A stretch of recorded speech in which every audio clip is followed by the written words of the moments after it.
बच्चों क्लास 5 आज एक कहानी को हम लोग आज हम लोग इस कहानी को पढ़ेंगे जिसका नाम है मन का दर्पण।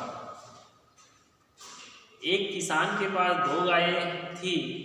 एक इतनी काली जितना कोयला, दूसरी इतनी सफ़ेद जितना संगमरमर।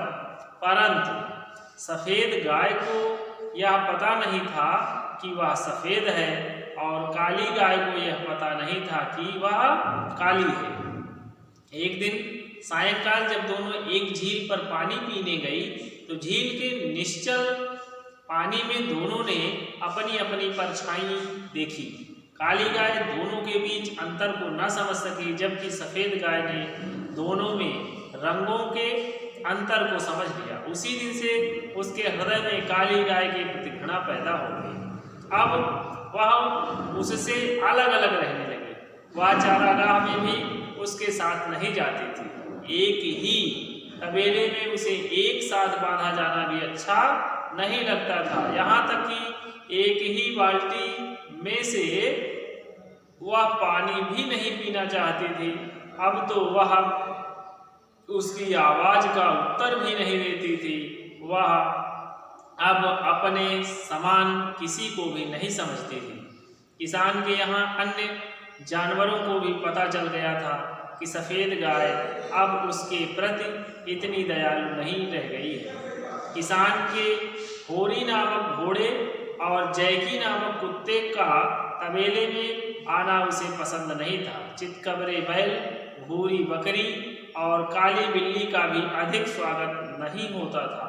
सभी इस परिवर्तन से हैरान थे और उन्हें यह बुरा लग रहा था। वह गाय अभिमान के कारण अपने अकेलेपन में ही विशेष प्रसन्नता महसूस करती थी। वे कोमल नजरें जिनके लिए उसकी जाति प्रसिद्ध है अब कठोर हो गई थी।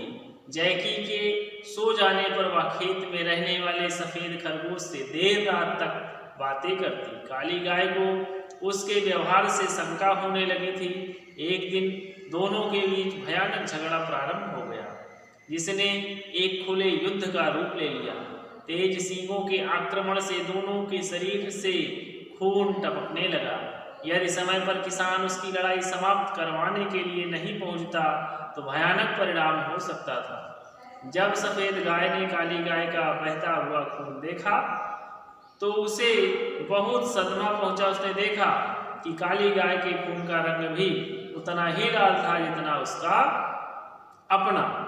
उसे अपने घावों की अपेक्षा उसके घावों से अधिक पीड़ा महसूस होने लगी। अगले दिन दूध दूहने के समय सफ़ेद गाय को फिर से सदमा पहुंचा जब उसने देखा कि काली गाय का दूध भी उतना ही सफ़ेद था जितना कि उसका अपना। एक दिन नगर से एक ग्राहक गाय, बैल, बकरी आदि जानवर खरीदने आया। किसान दोनों गायों की पिछले दिनों वाली लड़ाई से बहुत चिढ़ा हुआ था। उसने ग्राहक से कहा, मेरी गायें क्लेशकारी बनती जा रही हैं, तुम उनमें से एक को ले जाओ ताकि दूसरे के पास लड़ने का कारण ही शेष न रहे। तुम कौन सी गाय लोगे, काली या सफ़ेद?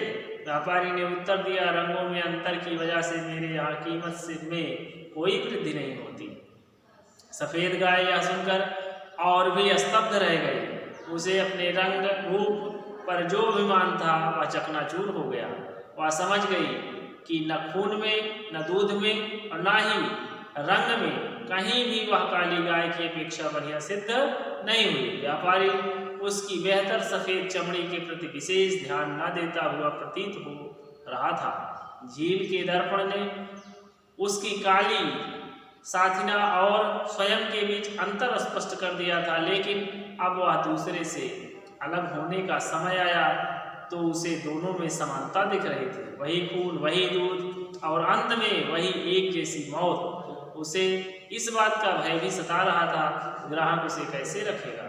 सफ़ेद गाय भागी भागी गाय के तबेले में गई और काली गाय से कहने लगी, बहन, हम दोनों में से किसी एक को मालिक आज बेच देगा और हम अलग हो जाएंगे। अब मेरे मन के दर्पण ने स्पष्ट कर दिया है कि मेरे और तुम्हारे बीच कोई अंतर नहीं है। फिर आपस में लड़ाई झगड़ा किस लिए?